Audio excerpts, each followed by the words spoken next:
지금 이 위험 자체가 우리가 지금까지 경험했던 이런 위험하고는 전혀 질적으로 다르다라고 보고 있어요. 이거는 이제 그대로 놔뒀다면 문명의 붕괴 수준까지 가는 것이고, 그래서 지금보다 한 1도가 더 올라와서 2도 이상이 되게 되면 바다로부터 얻을 수 있는 식량이 줄어든다라고 하는 걸 의미를 하고요. 이렇게 이제 식량이 부족하게 되고 이러다 보면 난민이 엄청나게 많이 발생을 하게 되고, 굉장히 이 사회 정치적으로 불안정한 그러한 사회로 가는 것이고, 그러니까 우리가 시속 130km에 140km에 150, 160 이렇게 10km, 10km 늘 때마다 그 위험성이 어마어마하게 증폭을 하잖아요. 그러니까 우리가 1.3도냐, 1.4도냐, 1.5도, 1.6도냐 이 0.1도, 0.1도 올라갈 때마다 위험성은 기하 급수적으로 증폭을 한다라고 보시면 됩니다.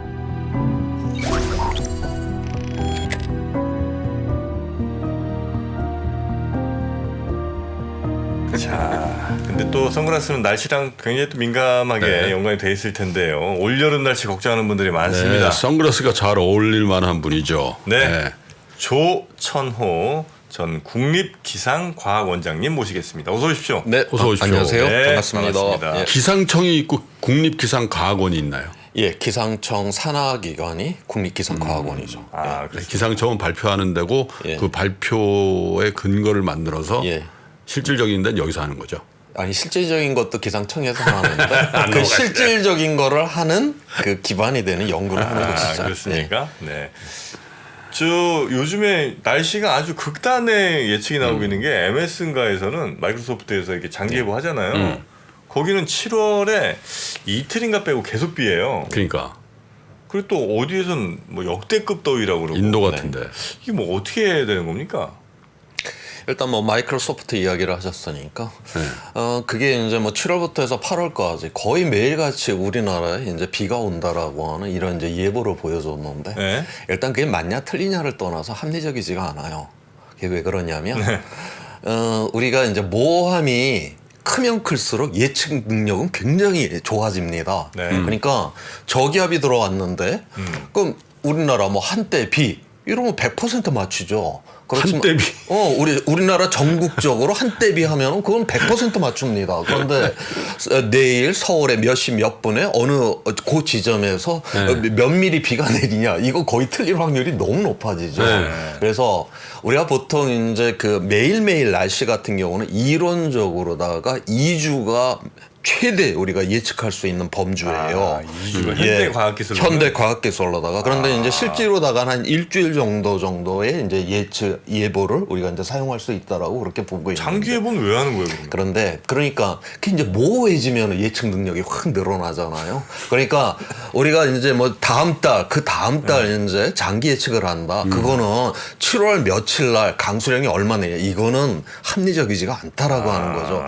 7월 달, 8월 달에 한 달, 두 달 후에 평년보다 온도가 높을 것인지 낮을 것인지 평년보다 강수량이 많이 내릴 것인지 적게 내릴 이거는 가능해요. 네. 그렇다라고 해서 지금 마이크로소프트 거기서 해준 것처럼 7월 며칠 날 강수량이 얼마다? 이거는 말도 합리적이지가 안 않다라는 거죠. 근데 올여름에 엄청난 폭염이 올 거라고 그냥 다 모든 언론에서 얘기하던데. 그게 이제 지금 우리가 지금 뭐 기후 변화 때문에 결국 이제 지구가 가열이 지금 일어나는 그 추세선에 하나가 있고요. 그 다음에 우리가 이제 자연 변동성이라는 게 있거든요. 자연 자체에서도 이제 이 기후가 변화가 일어나는데 지금 최근에는 이 라니나라고 하는 현상이 있었어요. 그거는 이제 태평양 그 바다가 평년보다 온도가 좀 낮았습니다. 그래서 실제로다가 그렇게 많은 기온이 올라가진 않았어요. 그런데 금년 내년까지는 엘니뇨의 영향이 있을 거다라고 지금 그렇게 보는 거예요. 라니나하고 엘니뇨는 어떻게 다릅니까? 그러니까 엘니뇨는 그 페루 앞쪽에 있는 그 태평양의 그 해수면 온도가 높아지는 경우고요. 라니나는 온도가 떨어지는 경우인데 그럼 이제는 그 온도가 올라간다는 거죠. 자연적으로 이제 올라가는데 거기 올라가면 전 세계에 영향을 미칩니까? 그게 태평양 그 바다가 열대 영역이 굉장히 바다 영역이 크지 않습니까? 예. 그렇기 때문에 그게 최대로다가 지구 평균 기온을 한 0.2도까지도 올려요. 자연 엘니뇨가 예, 엘니뇨가 0.2도. 지금 1도 올랐는데 지금 뭐 기후변화 일어났다고 난리가 나는데 거의 거기에 20%. 20% 정도로 지금 자연의 변동성이 지금 올리는 거니까 그래서 그런 자연의 변동성까지 고려를 해갖고 훨씬 더 이제 이런 더위, 폭염으로 우리가 고생을 하게 될 것이다. 그렇게 전망들을 하는 아니 근데 거죠. 그 진짜 올해 엄청난 폭염이 맞긴 맞아요. 왜냐면 사실 매년 덥다 그랬어. 매년 한 5월 6월쯤 되면 올여름 서늘할 듯 그런 건 들어본 적이 없는데. 아, 그래서 한 번도 못 들어봤어. 안 믿거든요, 저는 잠깐. 그러니까 지금 우리가 지난 100년 이상의 이제 관측 자료를 가지고 있는데 네. 대한민국이 그런데 지금 지난 100년 동안에 여름이 약 한 1개월 정도가 늘었습니다. 그러니까 예년보다 우리가 이제 옛날보다 여름이 일찍 시작하고 늦게 끝난다라고 하는 거죠. 그만큼 이제 그 기간이 늘어났으니까 폭염의 확률이라고는 훨씬 더 커지는 그렇겠네. 것이고. 여름에 기간이 늘어나면 예. 더 더울 확률. 예, 그런데 이게 이제 평균의 문제만이 아니에요. 우리가 이제 지구 평균 기온이 상승한다라고 하는데 이게 골고루 기온이 올라가는 게 아니라 이 육지하고 바다 간의 그 기온이 상승하는 속도가 다르고요. 그다음에 저 그 북극권, 그다음에 우리나라 열대지방 다 이게 변화의 속도가 다 다르거든요. 그 전에 기후가 딱 균형을 맞추고 있다가 이게 균형이 다 어그러지면서 이게 어그러지게 되면 극단적인 날씨가 많이 일어나거든요. 당연히 그래서 여름에 극단적인 날씨 바로 이제 폭염이 많이 발생할 수 있는 이런 상황이 된다라고 보는 거죠. 네. 그건 지구 온난화하고 관련이 있다는 그렇죠. 것이죠. 예. 약간 저는 뭐 기상청이 됐든 혹은 뭐 연구원이 됐든 조금 매번 이제 욕을 많이 먹으니까 기상청이? 조금 왜냐면 이제 날씨에 틀렸다고. 욕 먹잖아요. 그래 근데 나는 우리나라 기상청 굉장히 잘 만든다고 보는데. 아니 근데 잘 맞추는 것과는 별개로 욕은 항상 먹어요. 네, 근데 이제 맞습니다. 그 욕을 많이 먹다 보니까 좀 과한 예보를 일부러 하는 거 아닌가. 예를 들면 태풍의 피해 좀 과하게 혹은 뭐 더위 과하게 추위 과하게 해놔야 이거보다 덜하면 뭐 피해 크게 뭐 없는 거니까 넘어가는데 만약에 조금 정확하게 한다고 했다가 이거보다 한 2도 더 높아갖고 완전 폭염 와버리면 야 니네 뭐야 뭐 이렇게 되면서 왜 피해 발생했어. 예, 그러니까 이제 그때 욕 먹으니까 좀 일부러 좀 세게 야, 하는. 비도 많이 올 거다. 예, 그게 약간 의사들도 그렇거든요. 예. 일단 겁부터 줘요. 그 다음에 잘 치료되면 내 덕에 치료 잘 된 거고 이 의사들을 이렇게 일반화해가지고 좀 또 그러시네. 상당수의 의사들은 그렇게 합니다. 소수의 근데 아니 지금 하신 말씀이 맞아요. 우리가 보통 재난, 맞다니까. 재난 위험과 관련돼서 예. 우리가 예측을 하게 될 때 어차피 이제 불확실성이라는 게 있는데 예. 그러면 이거를 센 쪽으로 그러니까 위험한 쪽으로 그렇죠. 갈 것이냐 약한 쪽으로 갈 것이냐 그거를 판단해야 되는 거 예. 아니에요? 그런데 보통 위험 재난과 관련된 예측에서는 예. 좀 더 위험한 쪽으로 예측을 하라라고 하는 게 이게 하나의 교과서입니다. 예. 왜냐하면 우리가 예측을 좀 세게 했는데 실제로 그런 일이 안 일어나서는 별 일이 없지만 이게 예측을 갖다가 이게 약하게 해갖고 진짜 재난이 일어났을 때 그 피해가 그건 훨씬 더 정책적으로 그렇게 크다라고 하는 하는 거죠. 그렇기 때문에 이거저거 다 따져봤을 때 예측을 좀 더 세게 그렇게 위험이 크다라고 이야기를 하는 게 실제로 그 우리의 삶에 있어서는 훨씬 더 효과적이다. 그렇게 보기 때문에 재난에 있어서 위험은 좀 더 이게 우리가 네. 예상한 것보다는 불확실성에서는 좀 더 세게 해야 된다. 네, 그렇게 네, 보고 네. 있어요. 자, 그래서 이제 원장님께 그 지금은 이제 기상청 아니시니까 네. 뭐 세게 그런 거 하지 마시고 그냥 네. 솔직하게. 지금 전이시죠, 전. 그러니까 올 여름 그래 어떻게 되는 겁니까? 올 여름이요. 네. 올여름 제가 그거를 뭐 이렇게 이제 이야기하기는 어렵고요. 하나의 이제 그것도 앞서 우리 이야기를 했듯이 하나의 그런 추세선 속에서 지구가 어차피 이제 가열이 일어나는 상황, 그 다음에 또 자연의 변동성이 엘니뇨라고 하는 이 현상이 지금 더해질 것이다라고 지금 그렇게 보고 있거든요. 그래서 아마 예년보다는 더욱더 더운 이러한 상황에 갈 가능성이 높다. 근데 이걸 온도만 갖고서 우리가 이야기하기는 대단히 좀 어려운 측면들이 있어요. 그래요? 이게 이제 강수량하고 같이 봐야 되거든요. 이게 지금 우리가 이제 기온이 올라가는데 보통 이제 그 기온이 1도가 상승을 하게 되면 이 해수면에서 증발이 많이 일어납니다. 수증기가 한 7% 늘어나요. 지구 평균 1도가 올라가는데 수증기가 그만큼 늘어났다라고 하는 건 구름이 그만큼 더 많이 비가 온다는 만들어진다라고 얘기네. 하는 거고 그만큼 비가 더 세게 내린다라고 하는 걸 의미를 하거든요. 그래서 이게 폭우로 올 것인지 이제 폭염으로 올 것인지 그것까지는 좀 이제 불확실성은 있죠. 예. 우리나라가 혹시 예측하기가 조금 어려운 환경입니까? 그렇죠. 제가 하도 이제 그 기상청이 이제 그 예보가 틀렸다라고 네네. 뭐 온 데서 뭐 그렇게 이제 비난을 받아서 제가 한번 미국에서도 그런가 그걸 네. 한번 제가 조사를 한번 해본 적이 있어요. 네.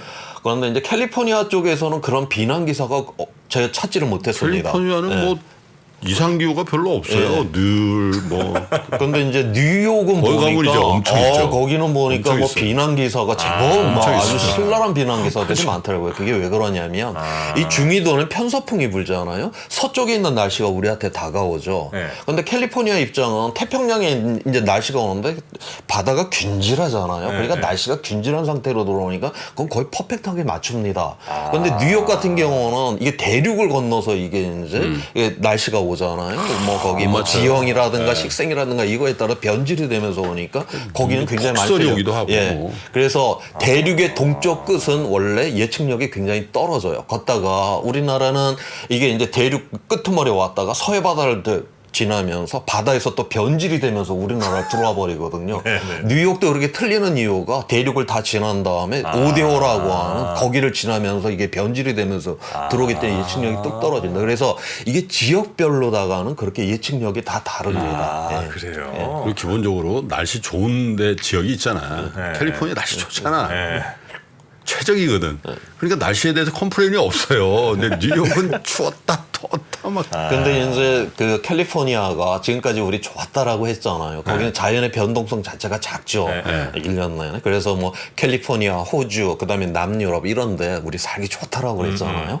근데 그게 자연 변동성이 작으니까 거기는 인간에 의한 이 기후 변화 이 시그널이 굉장히 뚜렷하게 나타납니다.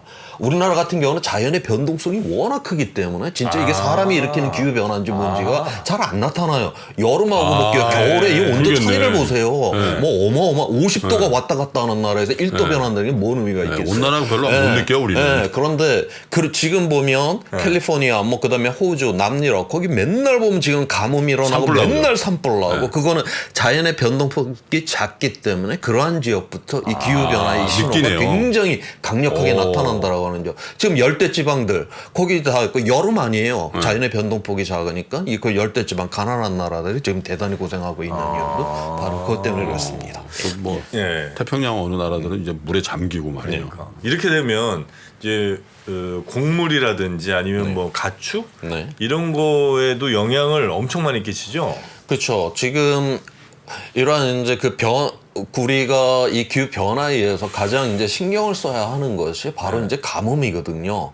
이 가뭄이 궁극적으로다가는 이게 이제 그 식량 생산을 이제 그쵸. 내리는 그렇게 되면 우리가 뭐 먹을 게 부족한 세상이 됐다. 이건 뭐 아수라장 거의 뭐 지옥에 가까운 이런 세상이 된다라고 하는 거고 또 하나는 이 폭염도 이것도 굉장히 중요한 문제 중에 하나인데 우리가 뭐 한 40도가 됐다 해도 습도가 한 20-30%면 그늘 밑에만 가면은 괜찮아요. 시원하죠. 네. 그런데 30도인데 습도가 한 100% 정도 됐다. 우리나라죠. 견디지를 못합니다. 왜냐하면 이 피부에서 증발이 일어나질 않기 때문에 이 열을 못 빼기 때문에 이제 그런 문제가 생기거든요. 그래서 우리가 그 습도하고 온도를 같이 고려하는 온도를 습고 온도라고 하는데 그게 한 35도만 되면 피부에서 증발이 일어나질 않아요.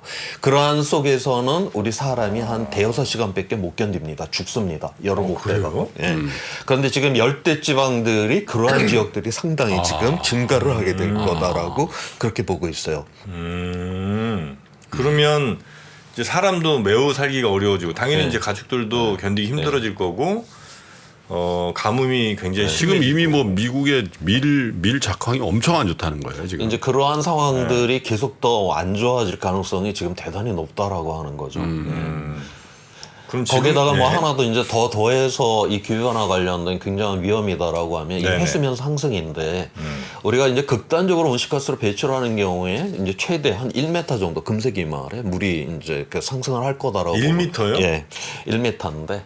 그게 이제 그 1m가 문제가 아니라 그와 함께 이제 폭풍 해일이 강해지고 뭐 걷다가 만조까지 같이 겹쳐지면서 이제 들어오게 되면 굉장히 이제 침수 현상들이 쓰나미도 나고. 많이 일어나게 될 거다라고 이제 그렇게 보고 있어요. 그런데 그 1m는 이게 물이 차분하게 올라오는 경우, 그러니까 빙하가 겉면부터 차분하게 녹는 경우, 근데 빙하가 그렇게만 녹지 않거든요. 네. 우리가 사탕을 갖다가 그냥 입안에 가만히 있으면 오래오래 가지만 깨트려 버리면 순간에 녹잖아요. 이게 깨져 버리면 그 이상도 올라오게 된다라고 하는 거죠. 1m 이상까지. 근데 그건 개연성은 있는데 과학적으로 깨지는 거는 우리가 예측 불가능한 영역이에요. 그래서 만약에 이게 깨진다라고 하게 되면 우리의 문명의 대부분이 다 연안에 지금 구축이 돼 있는데 이게 한 3m, 그렇죠. 5m까지 올라왔다? 그럼 거의 뭐 문명의 붕괴 수준을 만약에 갖다가 3m가 올라오려면 바다가 그렇게 넓은데 예. 얼마나 녹아야 3m가 올라오는 거예요? 지금 그린란드 위, 그 다음에 이제 남극이 거기가 대륙입니다. 대륙 위에 이제 빙하가 한 2, 3km까지 지금 이렇게 이제 얼음이 높이가? 쌓여 있어요. 아. 그린란드의 빙하가 싹 다 녹으면 물이 7m가 올라옵니다. 그 다음에 남극 빙하 싹 다 녹으면 물이 60m까지 올라올 수가 있어요. 지금보다 지구 전체에 전 바다요? 예? 그러니까 지금 우리 그 얼음으로다가 그게 지금 빙하로 돼 있어서 그렇지 남극 빙하 그다음에 저기 그린란드 빙하가 다 녹으면 약 한 70m 가까이 지금보다 해수면이 올라온다라고 보시면 돼요. 그럼 지구 멸망이네요.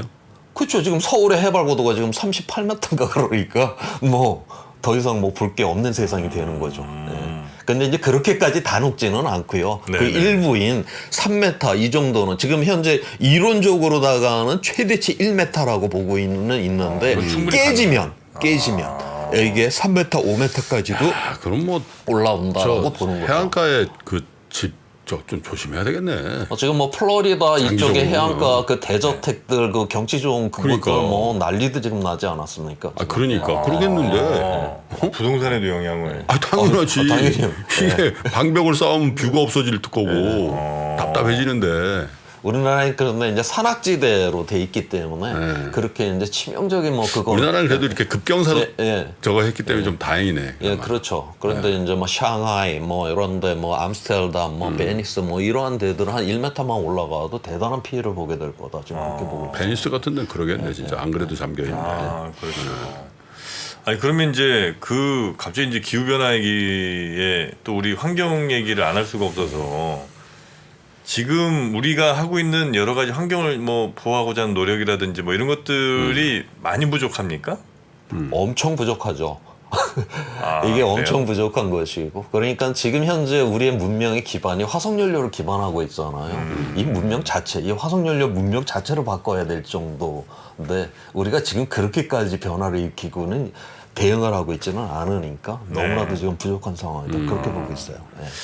만약에 이제 이렇게 점점 더워지면 네. 뭐 아주 나중에는 이제 다 공멸이겠지만 당분간은 예를 들어 러시아라든지 네. 저 어디 뭐 좀 북쪽의 추운 네. 나라들 예, 예. 요런 데들은 오히려 살기가 좀 더 나을 수도 있겠네요. 그렇게 보고 있어요.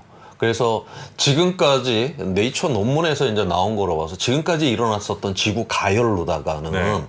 주로 이제 중유럽, 독일 이상, 그다음에 북유럽, 그다음에 뭐 러시아 이런 데들은 다 경제적으로 이익을 봤다라고 그렇게 보고 있어요. 일하는 시간도 길어졌고 농업 생산량도 다 좋아졌고. 그런데 이제 주로 열대 지방 이런 나라들, 뭐 인도라든가 이런 나라들이 원래 경제 성장을 더 많이 했었어야 되는 건데 이게 워낙 뜨겁고 너무 이러다 더우니까. 보니까 이게 이제 그 경제 성장을 그만큼 날씨 때문에 이제 못했다라고 보고 있고요.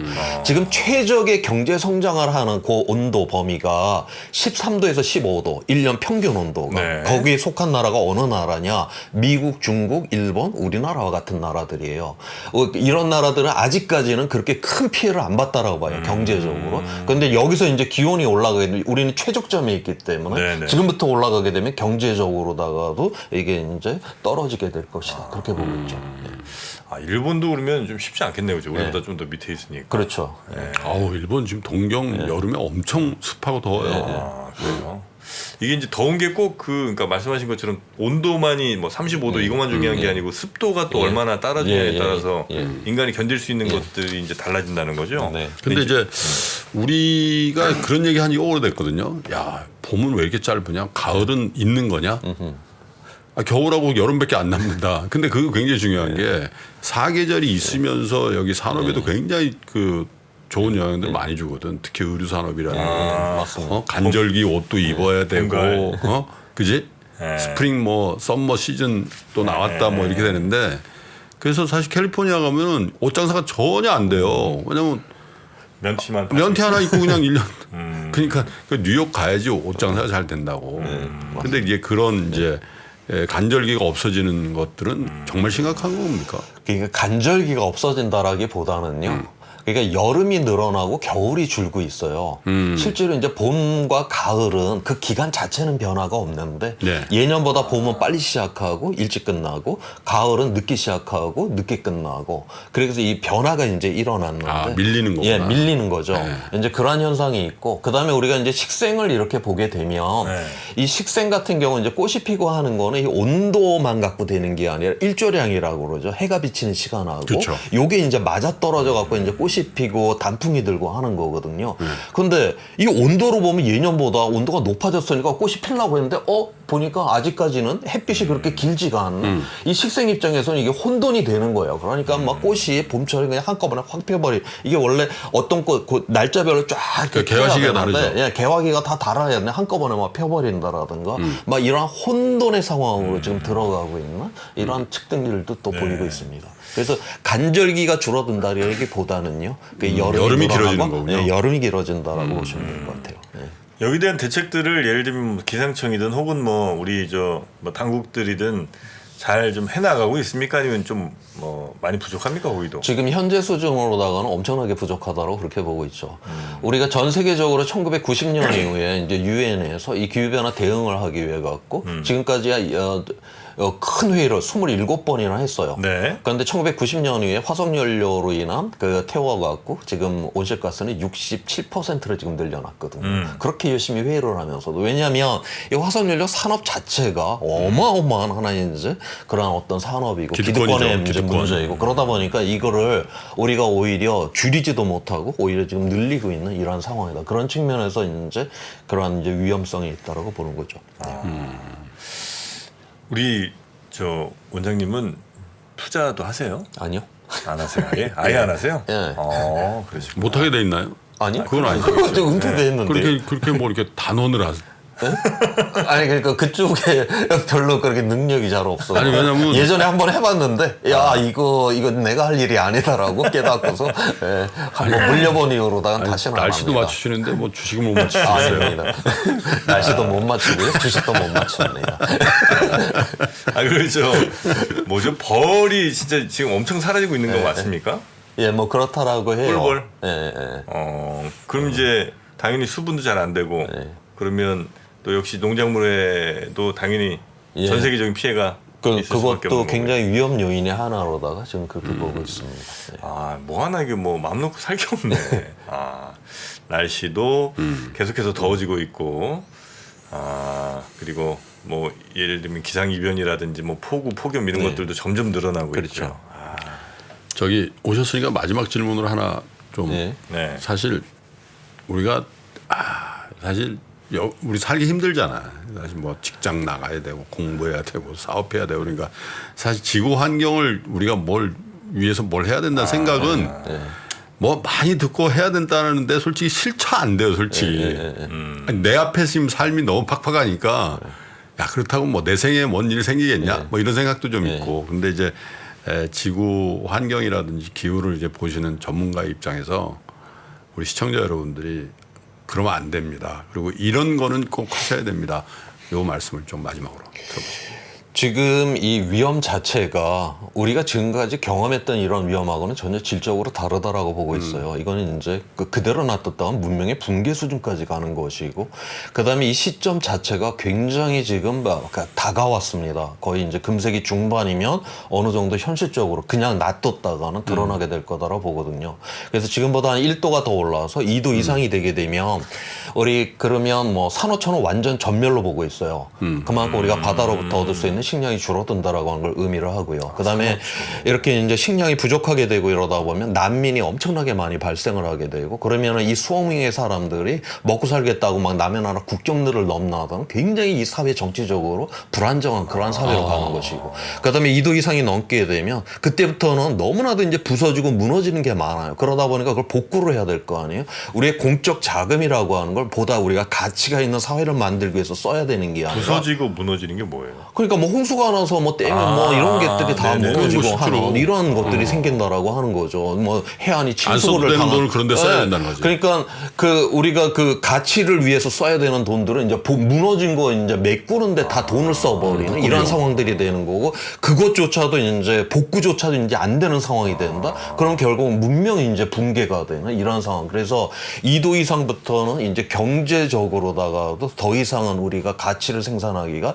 대단히 어려운 상황이다. 그래서 우리가 이러한 문제를 해결을 한다라고 하는 거는 이건 단순하게 오늘날 이제 화석 연료 자체, 이 문명 자체의 전환이기 때문에 좀 더 우리의 시민들이 이러한 측면에서 좀 정치적으로 좀 관심을 가져야 될 필요가 있어요. 그러니까 이 의원들이라든가 이러한 선출직 공무원들이 여기에 대한 법을 만들고 집행을 하는 이러한 사람들까지 뽑아내는 좀 이러한 관심들이 좀 더 필요하다. 저는 그렇게 보고 있습니다. 네. 지금보다 2도 높아지면 거의 끝이네. 지금보다 1도가 더 높아져서 우리는 이미 1도로 상승을 시켜놔 버렸어요. 이미 1도는 올라갔고. 언제 기준으로 1도? 예? 언제 기준? 산업혁명 이후에. 산업혁명 이후에 지금 1도가 지금 올라와 있고요. 그 다음에 근데 그 1도가 더 올라가는 게 지금 산업혁명 이후는 우리가 그걸 한 이제 100년 정도다라고 100년 동안 이제 네네네. 1도가 올랐다라고 하는데 지금 이제 나머지 그 1도는 앞으로 30년 이내에 올라가게 될 거다라고 지금 그렇게 보고 가속도가 있어요. 붙는다. 가속도가 붙죠. 그 다음에 그 0.1도가 올라가면서 이게 위험성이 굉장히 높아져요. 그러니까 지금 유엔 사무총장이 오늘날의 이 기후 위기를 어떻게 표현을 했냐면 지금 그 우리가 기후라고 하는 지옥을 가하는 지금 이 고속도로에서 지금 가속 페달을 밟고 있는 중이다라는 그런 표현을 쓰거든요. 지옥으로? 예. 그러니까 우리가 시속 130km에 140km에 150, 160 이렇게 10km, 10km 늘 때마다 그 위험성이 어마어마하게 증폭을 하잖아요. 그러니까 우리가 1.3도냐, 1.4도냐, 1.5도, 1.6도냐 이 0.1도 올라갈 때마다 위험성은 기하 급수적으로 증폭을 한다라고 보시면 됩니다. 그냥 0.1도 올라갔다가 이게 아니고 예. 가속도가 붙는 거군요. 예. 이게. 백도는 없죠. 예? 백도. 백도는 없습니다. 왜냐하면 지금 이 우리가 우리 한국 사회에서 지금 미세먼지가 큰 문제인데 미세먼지 같은 경우는 한 번 나오잖아요. 하루 이틀 만에 자연적으로 다 파괴가 돼요. 가장 오랫동안 공중에서 버틸 수 있는 미세먼지 한 일주일을 봅니다. 그러니까 우리가 더 이상 미세먼지를 배출하지 않는다. 괜찮아진다. 일주일 후가 되면 이게 0이 돼버리는 값이 그냥 우리 세대 문제일 뿐이죠. 그래요? 자 그런데 온실가스는 한 번 나오면 수백 년, 수천 년 동안 그대로 남아 있어요. 계속 누적성을 갖는다라고 하는 거죠. 그렇기 때문에 얘는 백도는 없습니다. 오직 전진만을 할 뿐입니다. 예. 공기 중에 있는 거 좀 이렇게 못 잡아요? 그런데 지금 이산화탄소가 온실가스이 가장 많은데 그게 지금 10,000개 공기 분자 중에서 4개가 지금 이산화탄소예요. 자, 10,000개 공기 분자에서 4개를 잡으려면 얼마나 많은 에너지를 써야 할 겁니까? 그렇기 때문에 그게 그렇게 수월한 일은 기술적으로 수월한 일은 아니에요. 그래서 리뉴어블 에너지, 신재생 에너지를 장기 투자하자는 사람들의 얘기가 설득력이 좀 있기도 하더라고요. 자, 원장님 오늘 이렇게 네. 좋은 설명해 주셔서 감사드리고요. 네. 저도 즐거웠습니다. 올 여름에는 저 기상청에 우리가 비난하는 일이 없도록 네, 저도 잘 그랬으면 맞췄으면 좋겠습니다. 네, 저희도 에어컨 사용 좀 줄이고 차 좀 덜 타고 하겠습니다. 예. 대단히 고맙습니다. 감사합니다. 국민들이 일상에서 겪는 부정부패의 피해가 뼈에 사무친다는 것만 이해를 하시면 됩니다. 청렴한 한 정치인에 대한 확신이 생기면 모든 국민들이 그 사람을 거의 메시아처럼 받아들이게 되는 그 풍토라는 건 이유가 딱 하나입니다. 모두가 썩어 있다라는 현실에 대한 불만이죠.